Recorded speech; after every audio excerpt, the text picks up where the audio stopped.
So first things I want to say, welcome everybody again. I know these times are difficult and it's not what we had planned. We had originally planned to host this at Roche, Santa Clara, but unfortunately this is what we'll have to do for now. A little bit about myself, my name is Karla Munoz. I'm originally from El Salvador, and my family and I came here when I was 10 years old. I attended University of California, Santa Barbara, where I got my degree in biochemistry. And then after graduating there, I joined Genentech as a QC analyst, and I was there for about 2 years. And then I made the jump to research in Roche Santa Clara at their Roche sequencing solutions. So I've been working in their nanopore research team for 5 years now. A little bit about Roche. They have the goal of revolutionizing diagnostic decisions through integrated solutions. Roche pretty much brings together the latest technology within molecular diagnostics, tissue diagnostics, and sequencing solutions to advance the standard of care for everyone. And we're a force of about 94,000 people working together across 100 countries now. And we represent 136 different nationalities and 49% of women in the total workforce. So with that little bit of background, I'll go ahead and also introduce our panelists who are joining us today. So the first one we have is Abby Lacey, who's originally from Mexico City, where she obtained her master's degree in computer science. She has been working at Roche Sequencing Solutions for 1 year now as a senior CUDA software developer. We also have Fransheska Rivera Vega, who's originally from Puerto Rico. And she got her master's degree from UC Berkeley, and she's currently working as a quality control manager for the microbiology and environmental monitoring group at Pact Pharma.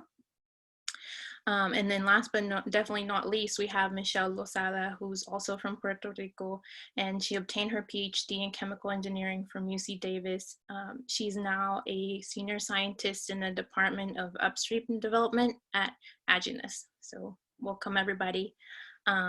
Like Anna said earlier, we will be taking your questions and most likely answering them at the end because we already have a set of questions for the panelists, and that way we won't duplicate questions.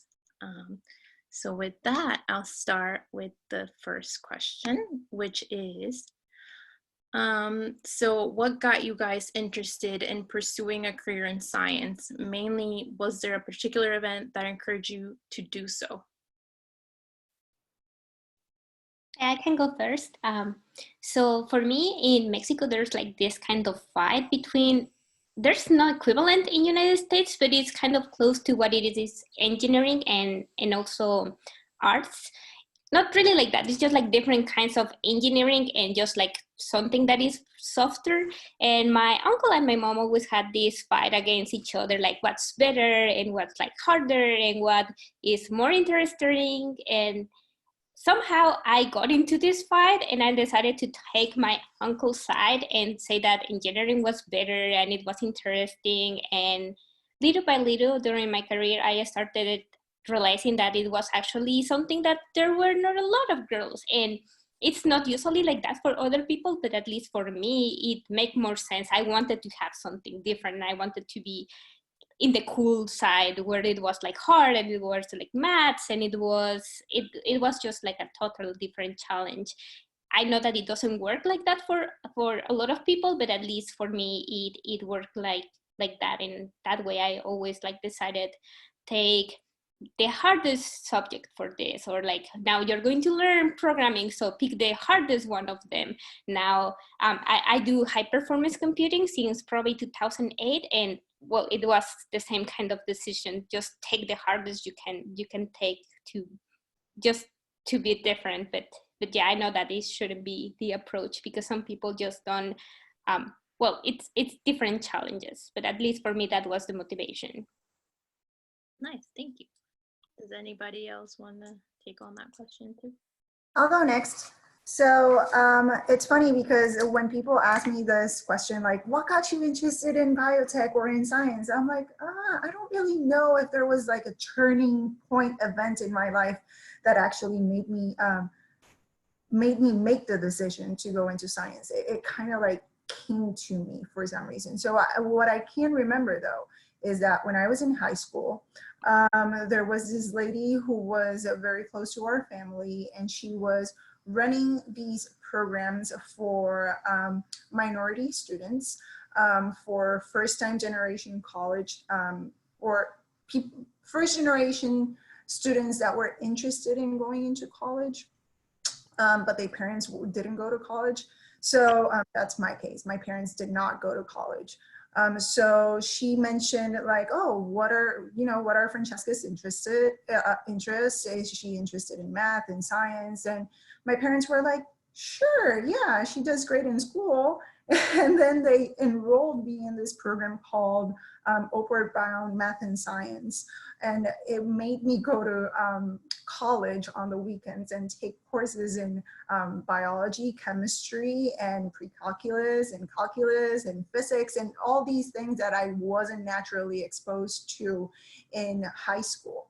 And then there was this one summer camp as part of this program that I got the opportunity to be in a grassroots organization in Adjuntas, Puerto Rico, and I got to work closely with a professor of microbiology at the University of Puerto Rico at Mayagüez, and this was kind of like volunteer work.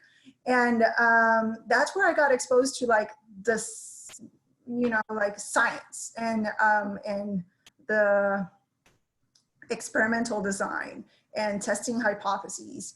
And so this is where I got exposed to like biotech, and they were like, oh, there's a major in University of Puerto Rico at Mayagüez in industrial biotechnology, and it's really cool. And they told me all about it, and I was like, oh yeah, that's what I'm going to go ahead and study. So I took the admission test, and I applied to the program, and I got into college, and I started studying industrial biotech. And ever since, there was no turning back. So I feel like going into science was kind of like, I don't know, a natural transition for me. Like I didn't really have to make a decision. It just came to me, which is different from other people, I guess. But that was my experience. Nice. It seemed like exposure was definitely the eye-opening event for you. Does anybody else want to? Yes. So in my case, I went to high school in a Catholic school. So one of the priests actually was telling me how crazy people outside from Puerto Rico were trying to grow tomatoes in like big buildings and not really on fields. And for him, it was all like an ethical discussion if, we should be doing this or not, like why people are dealing, with genes. And for me, it actually got me really interested into how are people doing that? What else can they, change?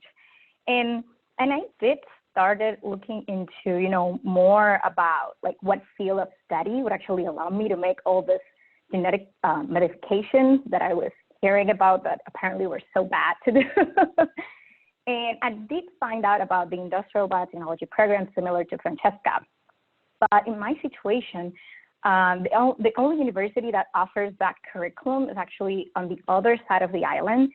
So for me, after I applied and I got in, it was very challenging to convince my family, letting their only daughter in a household of other 3 male siblings to actually move to the other side of the island and study like a science degree, which, at least in my household, we have a family business and everybody just goes into the family business. And so for me to be able, to convince my family, just please, let me move to the other side of the island and pursue a career in science was definitely conversations that lasted for a couple of months. But I was very lucky that they did, at the end, really support my decision and, provide me and help with all the resources that I needed to actually complete my degree far away from home. That's great. Yeah. Support from family is definitely a key, I would say. Mm-hmm. All right. So the next question we have is, why do you think there is a lack of Latinas in biotech, and how can we encourage them to enter this field? Actually, I can start with that. So At least in my position, when I first started talking about biotechnology, it was a new word, and I'm not that old. Well, I like to think that I'm not that old. It was in the late 90s. So biotech, I think there's not a lot of Latinas or even women in this field, just because also the field is pretty new, and not a lot of university and colleges offer the degree. So I think that it's great that, Latinas in Tech and other organizations are actually out there in the community, communicating young girls and Latina women that there are other, career options other than like the more traditional ones for them to really apply and pursue. So that's why I think, there's like less of us in the field. Yeah. Anybody else want to talk a little bit? When I was studying, there were all these things were new, and I guess like in Mexico, where I'm from, you are always just like a little behind in things. So if they were starting over here in the United States to have something that with that approach of having biotech over there, like the only things that I had around were like people doing biology. And then my idea of what this was just like people in the lab opening frogs all day long. And didn't sound that appealing to me when I realized that it was that. And all the other things, you kind of don't see people like you doing it. And that's the start. And then you start studying something that usually people around is telling you not to study, because they are focused more in, okay, you probably should marry it, or you probably should just help with the business, or you probably should do this. And unfortunately, things don't go well all the time. And if something goes bad, you are just like wondering, just like, did they actually knew that this was going to happen? I am really not meant to do this. And you don't see anyone else that looks like you and that has the same challenges. And if you go to school studying these things, there's not a lot of girls around, so you are not able to talk with them and realize that they are having the same issues, or they are also being taught the same thing. And I think as long as we start studying a little bit more and we are building a community together between other girls, I think that's going to get easier. But at least those were the things that I realized. Definitely. So I think definitely one of the things of how we can encourage people, Latinas to enter this field is, like you just said, exposing them to, like this is what we actually do in the lab, or not in the lab necessarily, because not all Latinas in biotech work in the laboratory. I don't work in a lab. So it's definitely having, I don't know, maybe programs or more conferences like these that we can talk about what we do and why is it exciting, and the bigger purpose to society of the type of things that we do. Yep. So I agree with all of you, and I kind of want to add a little bit more, which is that I'm not sure if it's more of a cultural or society issue, that there's also this thing where I don't really ever see girls being gifted a science kit when they're 5, or, like a spaceship when they're 5, right? You get dresses and, things that don't expose you early on to have this mentality that you can do these things, right? So that's one thing. I think they need earlier exposure to these things. And another thing is we need to make role models, in this case, people already in the field, visible to them, right? So that they can identify with these people and realize, yeah, if they can do it, we can do it too. So, yeah. All right. So the next question is, all of you attended school in your native country and then made a transition to either expand your education or your career in the US. Can you kind of talk about the pros and the cons that you came across during this transition? Okay, I guess I can start with that. A good pro side is that we don't have student loans. At least I don't. Studying in Mexico, sometimes even like for masters, they pay you to study because there's not a lot of people trying to purchase a master's. And then it was kind of easy for me to know what to study because there's no mix like over here in the United States that you can enroll for a minor in this and then you actually turn it into something else. There's a really straight line that tells you exactly since the moment that you enroll what subjects you're going to take, the time you're going to take to do one of this, the grades that you need to have in order to do that. And well, that's also a disadvantage because well, that way you cannot actually realize what the other careers are doing. And if you have other interests, or if there's just like other girls that actually do this or that, and yeah, that was a disadvantage. And then in Mexico City, it's probably different from other states in Mexico, but at least in Mexico City, we don't have that really good level of English.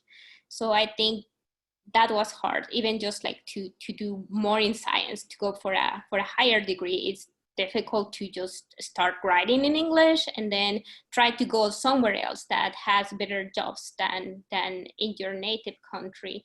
Then doing interviews is just like pretty hard, different culture. You're not used to different people speaking in different ways. And yeah, that was extremely hard. Just like culture, but having less things over there and just moving over here and trying like to deal with that, I think was the hardest part, not being exposed to all the things that have over here. And we are in California and there's people from everywhere and doing so amazing things around, and you don't have those things. All right. Yeah, I definitely can follow that. And for me, I came to the United States, specifically to California, to do grad school. And at the beginning, it was actually really hard. It was hard because I was away from family. And you know how Latin cultures, we tend to kind of cluster. We even stay in the same town. Even if it's in the same street, it's okay because we have family close to help in case help is needed. So definitely, missing all those birthdays and missing, weddings, graduations, and sometimes even like the last years that my grandparents were alive. Definitely, it was really hard. And at a moment, I actually, moved back to Puerto Rico, and in order to be close to family again. However, I do agree with Abby that the opportunities that you find in a biotech hub like California, there's currently at least no match for what I can find in Puerto Rico. So here in California, at least I have gained a lot of professionally, just because I am basically in the middle where everything is happening, all the research and development, it's going on. Like new companies are like popping in every corner, and not only that, I do agree that you get to meet so many people from different backgrounds that definitely help you open your mind in terms of how you see the world. It's definitely, you don't get exposure to those things in a small island like Puerto Rico, but that's, kind of like pros and cons of being here. But at the same time, just by being here, I have gained so many friends that over time have turned into family. So I definitely do not want to discourage anybody for going somewhere else and try to actually look for that professional dream of you. There's always, going to be time to go back home and give hugs, but definitely, us as Latinas, we definitely need to think about also ourselves and what we want, for our careers. And yeah, that's kind of like my input into that. All right. So the next question we have is, what advice would you give to young Latina girls who are interested in pursuing this field?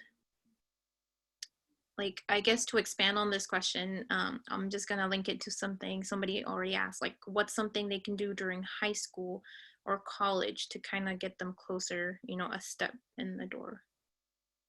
So I'm going to jump in this because I benefited from this program that I had no idea it existed, and it literally was intended to have people from high school exposed to these college courses so that you had the exposure and the knowledge, like, hey, this is something that I can do, and this is something that I like, and this is something that I'm probably going to be good at. So definitely well, maybe back then I didn't have the tools that kids nowadays have, like internet and access to a computer. Like, I don't think I did when I was in high school, and I'm not that old. But just go out there and do a Google search of what kind of programs are there out there in universities, community colleges that can get you the access that you need to get exposed to these classes. Some of them are free. Some of them maybe you have to apply. These most of the time are federal programs, and some of these programs actually just wind down because there isn't much interest. So and you as a parent also, you should probably be looking out there and asking, like, is there something that I can probably have my kid enrolled that can give them the exposure, and it's probably not going to be to any cost to you. So that's something that I would definitely tell them to go out there and just look. The second thing is that, and this is something that has happened to me via LinkedIn, is that people reach out to you and they ask you, like, oh, is there like an internship, or is there like a conference, or would you be willing to sit down and talk to my child about what you do on a regular basis, so that they can have an understanding of what does it take to work in the biotech field. And that's something that, you know, works. And yes, sometimes you get your answer back, sometimes you don't, but just go out there and reach out to people, because like myself, I'd be more than happy to just give you guidance and mentor anyone who would like to get exposure in this field. Thanks. That was a great answer. Yeah. Yeah, and adding on top of that, I definitely agree with Fransheska. I really wish when I was in high school that all those summers that I just spent at home doing nothing, I would have applied to like this type of programs. At that time, I didn't know they existed. And honestly, when I was looking at the questions, I myself went into Google like an hour ago, and I was like, you know, just STEM programs for high schoolers. There's tons. There's a big list of programs that high schoolers can just go and take advantage over the summer.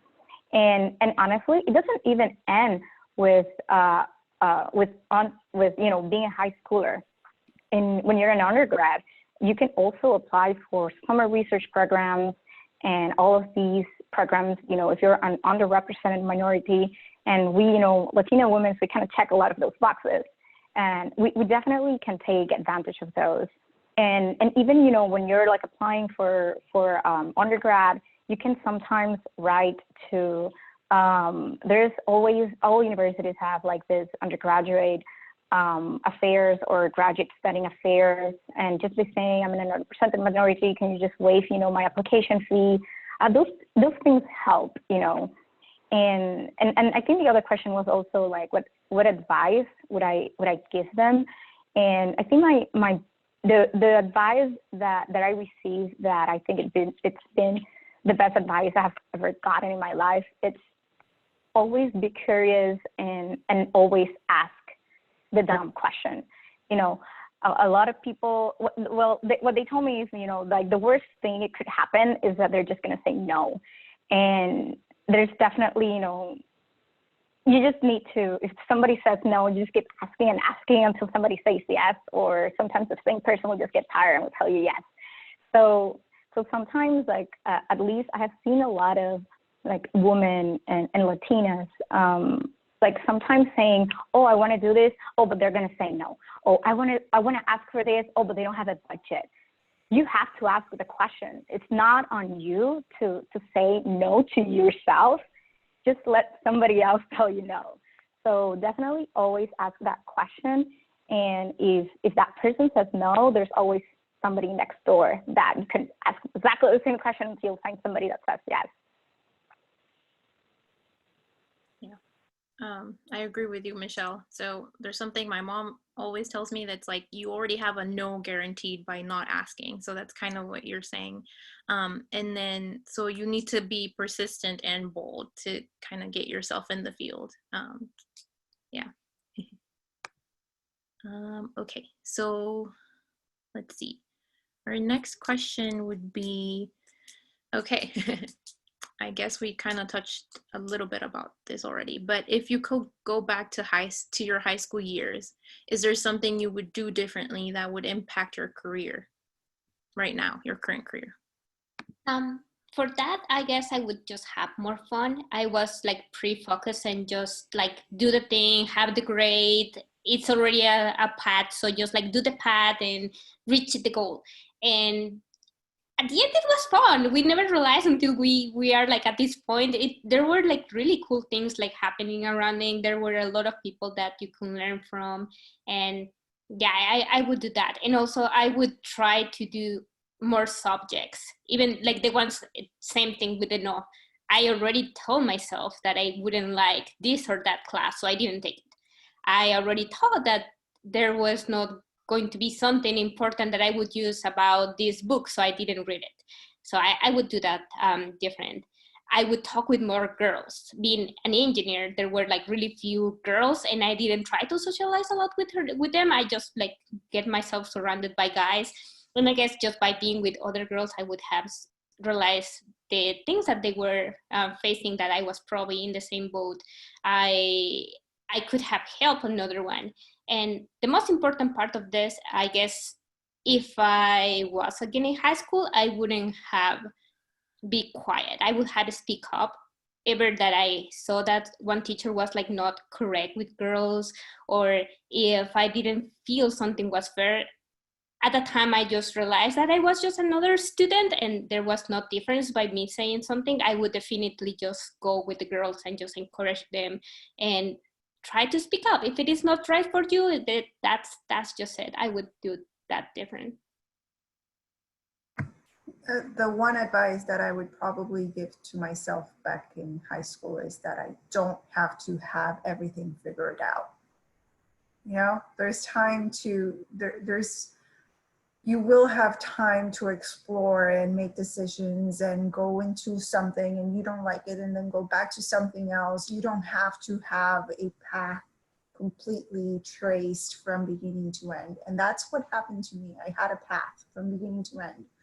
But I think that if I would go back, I would, like Abby said, give myself the opportunity to explore different areas, different fields. And that diversity, it's something that builds you as a whole professional. You may not necessarily think that, oh, a humanities class is going to be important for a field in biotech. Maybe it will be important in some area because you still work with people, right? So you have to have that human connection. And in studying sociology and stuff like that, and philosophy and ethics, those are things that can actually help you be a well-rounded professional. Yep, it's definitely Yeah, good. for me, what I will actually tell myself is I will teach myself the word mentorship, because at least, to be honest with you, I learned what a mentor was too late in life, when I was almost in grad school. In high school, I was never, encouraged to have a mentor, or in undergrad. And I do feel that there's a lot of value of having a mentor early in your career, because they are like this boxes full of wisdom, And I think that there's no reason for us to keep making sometimes like the same mistakes if somebody already was there. I think, that wisdom somehow we need to share and give back to people, to help them also, like come up and succeed in their career.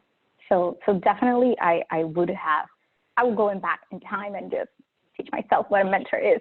and just look for one right away. Okay.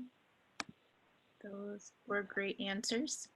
So moving on, I think we'll do one last question probably from our questionnaire, and then we'll go into the ones that the attendees have asked. So the question is, why do you think it's important to have diversity in biotech?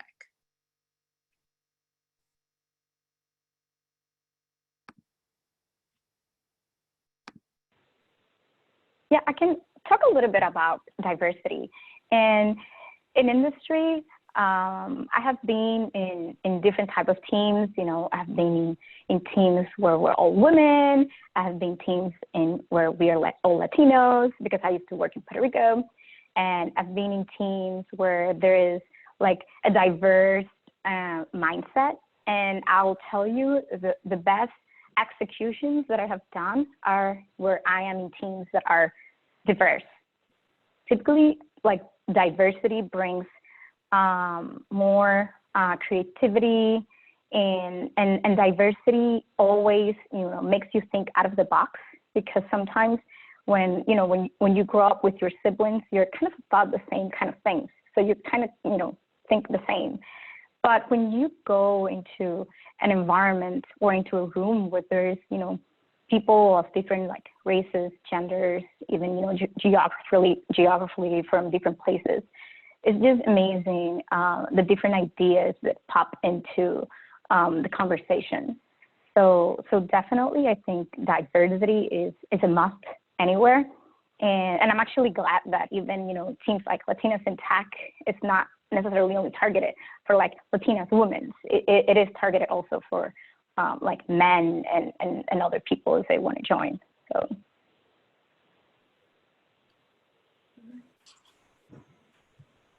I think Michelle mentioned something in an earlier question, that having the exposure out here in the United States, even though we did our studies in Puerto Rico, opens your eyes to different cultures and you see the world differently.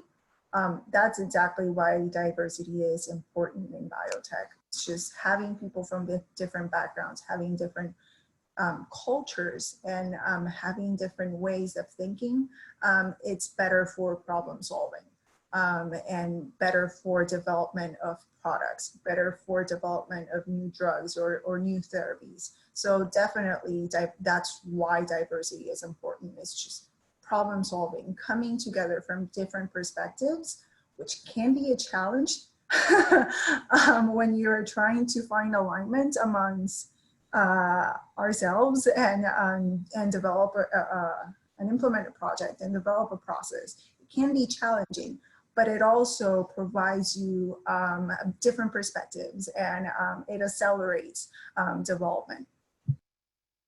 I would add to that biotech is pretty broad, and it's pretty hard. It's something that is needed for all of us, and it's something that requires a lot of different skills and different people to be just like solving a problem. If we were all like thinking the same way and just like fixing it the same way, we probably wouldn't get there. And we're just starting with this biotechnology. We're just in the tip of it. So as fast as we can do it, and as fast as we can just like start solving things, for that we require a lot of people. We require a lot of people from different areas, from different backgrounds, that don't have to do different things, just slightly different, so different, or whatever. I think that's going to help us reach the goal pretty fast. All right. So I'm going to ask the first question and kind of combine it with another one, since we've been getting a few. A very popular question right now is, what is your work day look like during, like, can you describe your job in one day in your job, right? And then can you add to that, what are some tips you would recommend in order to succeed in this field? I can talk about that. So well, as part of the introduction, I'm a quality control microbiology manager. So I have a team Right now, because Pact Pharma is a startup and we're just a little bit over 100 employees, my team is quite small. But as a leader of the team, there is a lot of meetings during the day. And as an SME in microbial contamination as well. So I do have a lot of multidisciplinary meetings along the day. I do check-ins with my team on testing and reviewing data trending, and also developing assays and methodologies that we need to bring in-house because some of those services are being contracted out. So that's pretty much what a day looks like for me. And I absolutely enjoy it. I was in the lab before, obviously, as a QC analyst, as a microbiologist, and it definitely wasn't for me. Although I liked it and I succeeded in it, I felt like I wanted to mentor, to lead, and have that human interaction and just do the problem-solving thing rather than executing assays in the lab. What was the second part to your question? What are some tips you would recommend in order to succeed in this field? Oh, in order to succeed in this field, always be open-minded, always be emotionally intelligent to learn how to convey your message, your thoughts, and your vision. As a Latina woman, and I'm probably going to get into something else, but as a Latina young woman, I have encountered some issues when working in teams where maybe I am not heard or I'm not listened to because, oh, she's too young. But that nonetheless can be just something that you need to take on personally. It can be a motivator to make your mark and make improvements and make your contributions, but you just have to come around it differently. And that's where I come in, and I'm more of a like educating people and trying to understand where they are coming from and trying to come into a compromise as to what they need, what I need, and how we can move forward. So yeah, emotional intelligence is definitely something that's that can help you succeed in this field. Great, thanks, Fransheska. Yeah, I can go ahead. So my days are definitely never the same. I'm a scientist and an engineer, so all day long I'm just solving issues and then writing reports about how I solved that issue.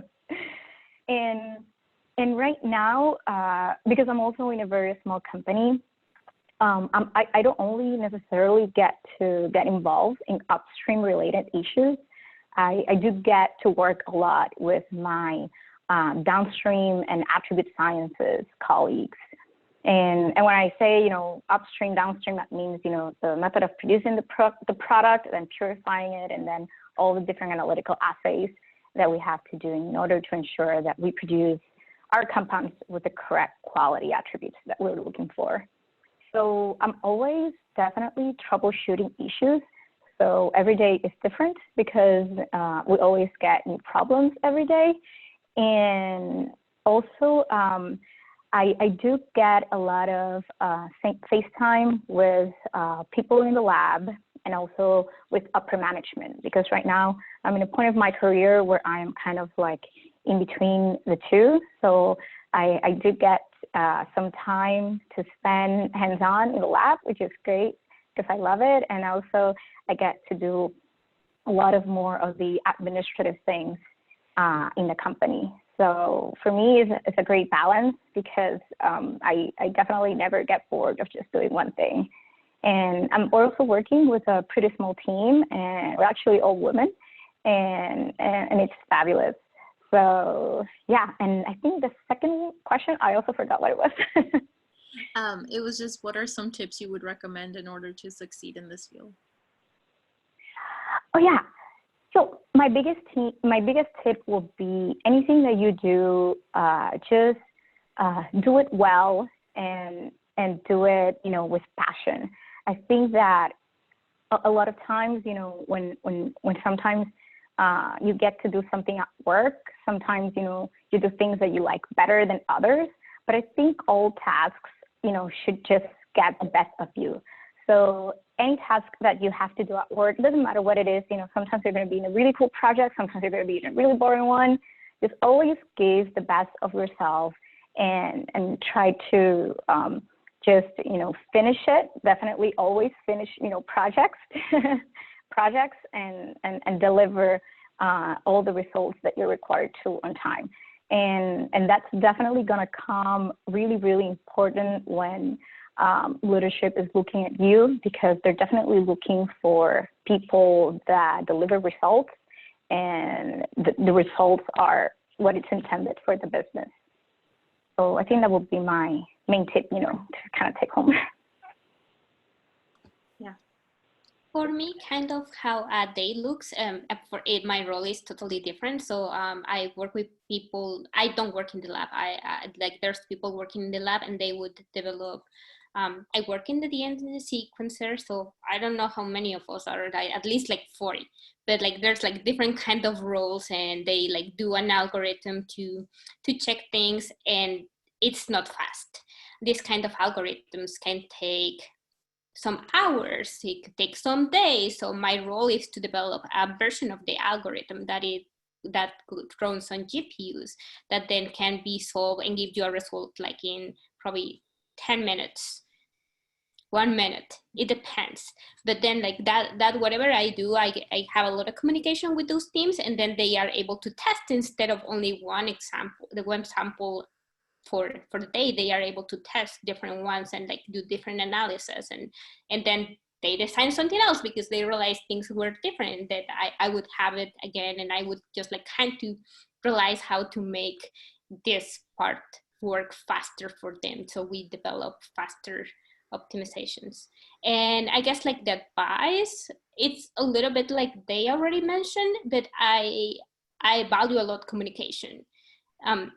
Just not only like the team communication of how you're doing in your daily task, but also realizing that we are all facing different issues. We are all humans, and then that makes you like your team, and you become kind of this family thing with your team, and that's also pretty important, communication. Nice. So thank you. So just to put into contrast, my job, like my everyday job, is like completely focused in the lab and running experiments, and then after that I'm analyzing the data that kind of, you know, helps my team decide on how we're moving forward. So that's pretty much how my day is, just running experiments, looking at the data, and just see how I move forward. I'm gonna move on to what seems like will be the last question, since we might be running out of time soon. And it's just, what would you say are the personality traits that help a professional excel in biotech, and what are the top maybe 3 traits?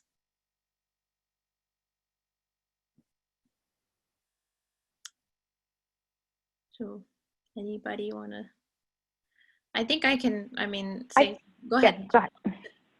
No, I was going to say, honest, the first thing that came to my mind, it's you have to be reliable.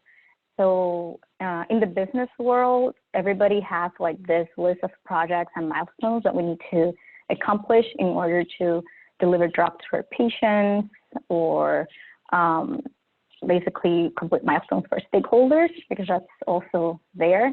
So you always want to be that person that your manager is going to be, you know, if I have to do this very like important project, who I'm going to give it to. So definitely try to become that person. Try to be somebody that is reliable, and that not only, you know, your manager can trust you with things, but also your colleagues. You definitely want to have the support of your colleagues, and have them, you know, look up to you in order, you know, for definitely professionally yourself grow. So that's kind of like what it came to my mind. I'm going to let, you know, like Fransheska and Abby and yourself also, you know, add to that. So the question was with regards to personality traits? Okay. I guess the one thing that I can think of right now is you gotta be collaborative. In this field, I feel like you cannot work in silos. Um, Not only within your department or in a specific project that you work on, but also you have to work with other teams, with other departments, with process development, with the manufacturing science, with facilities, with engineering, with quality control, and you have to learn to be collaborative in that sense, and communicate well with different teams. So that's why I went to the emotional intelligence, and it's just, I feel like biotech is very diverse, but there's a lot of teamwork. And particularly in the field, in the company and the organization that I'm in, it's a startup. So it's all hands on deck, wearing many different hats all the time. So knowing that you gotta be collaborative and work well with others. For me, I would say that it's kind of pretty close to what Fransheska said. If we win all, and it's not only about the company. We are doing things that are important, even if it is like, if it is pharma, then you are like developing a drug that is going to be needed by everyone. So we win all. Or you are doing the DNA sequencer. It's going to help you to know if your kid is going to have this or that disease. It's something pretty important. And realize that there's still a lot of misconception in what is a technology company and a biotechnology company, and how they do the technology part different. And it is not. It should be just exactly the same thing as hard, because the problems that are facing because of biotech are pretty hard. So then we should just need all these things together. Yeah. Those are great answers. Anna, do you know if we still have more time? How are we doing on time? We do have more time. This is Rocio. We do have more time, 10 more minutes. So if you want to take maybe 5 more minutes, and then we can wrap up. Okay, sounds good. I'll go ahead and take another question. Let's see. Ooh, I saw one here. So a lot of people are asking about mentorship, so like where you can find good mentors and things like that. And I kind of already answered some of these and said you should take advantage of like these types of events where you get in touch with the people who can either be your mentor or connect you to the right person to be your mentor. You can also take advantage of reaching out. Nowadays we have LinkedIn, right? So you can look people up and see what kind of background they have, and if you're interested in that kind and those kinds of things. So those are the things I would recommend, conferences that expose you to those people as well. If you ladies have any more input, please go ahead. Yes, I have, yeah, go ahead. I was just some companies, some organizations do have these programs laid out for women actually to seek a mentor within the organization, maybe from a different department. So definitely maybe this is something that you wouldn't know about unless you ask. And that's going back to what Michelle was talking about. Always ask the question, always ask about the opportunity. So some organizations have these mentorship programs where you can, depending on what you are interested in, you can reach out internally to someone else in a leadership position in a different department that can mentor you. And it's probably just a couple of like meetings and coffee chats, and you just get to know how they did it, and you can bounce off ideas off of them, of maybe struggles or projects that you're working on, how to get where you want to be, and they can help you. And because they're probably in a leadership position, they can carve a path for you as well. Yeah, for me, the mentors that I have had have been to either like a formal program where you will just apply, and then they will match you with a mentor that it's either in academic or industry. And then they basically, introduce yourself, and then you do like these talks, either like once a month or by email. So there's like the very structured way in where you can do it. But honestly, the best ones that I have had, I just have met randomly at networking events. I typically, when I go to conferences, I never talk to the people that come with me from the same company. I always try to go by myself and sit in tables where I didn't know anybody. And I just simply introduce myself, and I, keep asking questions. And mentorship sometimes, there has to be like that click with that person. And in order, for the relationship to really be good, because definitely you don't want to force it like, hey, do you want to be my mentor? Like, let's just start talking about random things. No, definitely. At least my experience has been that I always, start talking to people. I keep asking questions, and I always say, oh, you work at this company. Like, how long have you been working from them? Like, how do you like it? How do you get here? All of those questions definitely, will allow you to really know that person. And towards the end, if you think that that person will bring some value into, into your professional development, if you want to establish that, you can always ask, you say, hey, do you mind if, I can, take you out for like a coffee maybe once a quarter, and we can just, meet for half an hour and just talk, or I can take you out to lunch, or do you mind if I email you? There's, you just need to ask. Some people might say no, which had happened to me, of course, but definitely a lot have said yes. And sometimes, not all mentors are good for everything. So you definitely need to have like a wallet of mentors of different things that you want. And I will guarantee you that in the future, when you're looking for that new job opportunity, like that same wallet of mentors, that's the first thing where you're going to reach out to ask for new opportunities or recommendations or, anything. So definitely, start early. And if you haven't started, doesn't matter, definitely go out there and meet people. I will say that's, what I would definitely recommend. Yeah, I and, definitely. Oh, go ahead. Oh yeah, and one last thing, like, don't think that a mentor needs to be somebody that is either older than you or have like tons of years of experience. A friend could be a mentor in a specific area, or anybody can be a mentor to you. So definitely don't also like look for like very specific, age population or like C's in their numbers. No, you just need to, meet people and definitely get to know each other. Yeah, go ahead, Karla, sorry. Yeah, no, exactly what you said. So I was going to agree with, you don't necessarily have to have one mentor. The wallet of mentor is like a great analogy. I know I have different types of mentors, like, and it doesn't even have to be somebody specifically in your field either. Like, I know, like you said, like, for example, one of my biggest mentors is my sister. She's not in the science field, but she's somebody whose personal skills I really admire. And, based off that, I know I can make the right decisions for me in my career.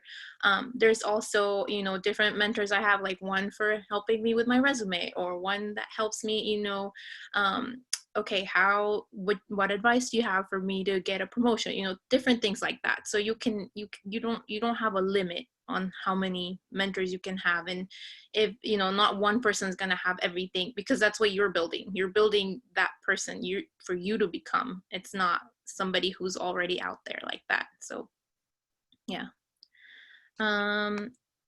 Okay, so I think we have 4 minutes left. So if Anna wants to wrap this up, I really appreciate all the answers you guys gave. It was, great feedback, and I hope everybody got something from this that kind of will push them, to either pursue this field or, help someone else and encourage them as well. Yeah, thank you so much, everybody. Thank you, Karla, Fransheska, Avian, Michelle. This has been amazing. Personally, and this is not Anna, it's Rocio, I'm using her account. And this is a personal dream I had for years, to have a Latinas in Science in Biotech meetup, because we're well underrepresented within the tech industry. And as a daughter, sister, and wife of a scientist, I think it was my personal duty to make this happen.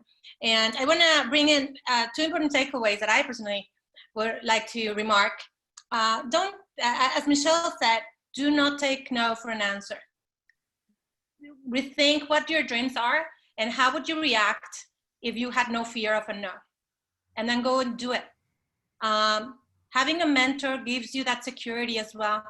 And a lot of people are afraid of asking people because they see it's too high.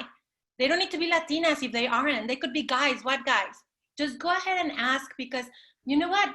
Asking for mentorship is almost like an ego feeder. People love to be mentors and be asked. Just assume people are kind and they will welcome your request. So don't be afraid. Mentors open doors and inspire. The other thing is, be a mentor. If you're there, open the door to others. And that is probably the most important thing that I'd like to remark tonight. Open the door to as many other newcomers, because we need to build that base so that we one day can be at the top of this glass ceiling and break it. So thank you guys for helping us break that glass. Thank you, Roche, for giving us this opportunity to have this conversation. Thank you, Karla, for moderating so well this panel.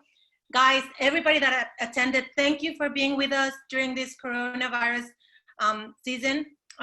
Also, thank you, scientists. Thank you, bioscientists who are working in Corona to make us healthy in the future.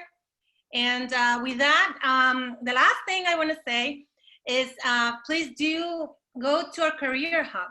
As we're speaking, I have recruiters and people from top companies wanting to hire you, all of you. So please do go to our career hub. Make sure you mark yourself as be open to be contacted by recruiters so that I can share your information. I have a line of people waiting to contact you. So thank you, everybody, and stay healthy. Thanks. Yeah, thanks a lot. Thank you all. Thank you, Abby, Michelle. Thank you. Francesca. Yeah, thank you, everyone. It's been a pleasure. Bye. Bye. Good night, everybody. Thank you.